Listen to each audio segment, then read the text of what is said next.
ফুসফুসে পানির চিকিৎসা পদ্ধতির ক্ষেত্রে ফ্লুরোস্কোপির ভূমিকা সেটি আসলে কি? ফ্লুরোস্কোপি এই টার্মটা আমাদের দেশে খুব বেশি ইউজ হয় না। তো একটা জিনিস যেটা বলতেছিলাম আমি যে আপনার যদি বুকে পানি আসে, আপনার বা আমার আত্মীয় স্বজন কার যদি হয়, আমি কি চাবো যে আমার যে 100% নিশ্চয়ই। যে এই রোগটা যাতে কনফার্ম হয়। আমাদের অনেক অভিযোগ আছে যে রোগ ঠিকভাবে ধরা পড়ে না, ভুল চিকিৎসা হয়, দেশে বাইরে যাইতে হয়। তো আপনি যদি না জানেন যে এই বুকে পানি আসার 100% কনফার্ম চিকিৎসা কোনটা, কনফার্ম মানে পরীক্ষা কোনটা, তাহলে আপনি কিন্তু ফ্লুরোস্কোপিতে যাবেন। আচ্ছা।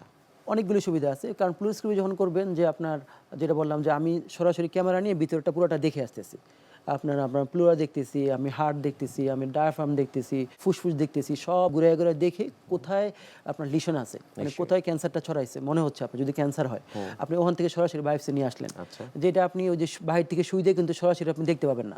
এবং এই রিপোর্টে অনেক ফেলাসি আছে, অনেক ভুল হতে পারে। কিন্তু ওই যে ভিতর থেকে বায়োপসি নিয়ে আসবেন, এটা কোনো ভুল হবে না, কারণ আপনি 2-3টা সেন্টার থেকে রিপিট করবেন। আপনারও বিশ্বাস হবে, রোগীরও বিশ্বাস হবে, অন্য কোনো ডাক্তার যাকে দেখাবেন সেই এই ডিসিশন দেখে বলবেন না এটা ক্যান্সার। আচ্ছা। অথবা যদি টিবি হয় তাহলে আপনি ওই বায়োপসি আপনাকে কনফার্ম করবে। তাহলে আপনি 100% কনফার্ম হয়ে আপনি চিকিৎসাটা নিচ্ছেন, নিশ্চিত একটি বিষয় আপনার মধ্যে সন্দেহ নেই। আপনার কথা কখনো মনে হবে না যে আমার চিকিৎসাটা ভুল হচ্ছে। এরপরও আছে বায়োপসির পরও যদি আপনার সন্দেহ হয়, আপনি ইমিউনোহিস্টোকেমিস্ট্রি করতে পারেন। ওটা কিন্তু ওই এফএনসি টিস্যুতে আপনি করতে পারবেন না।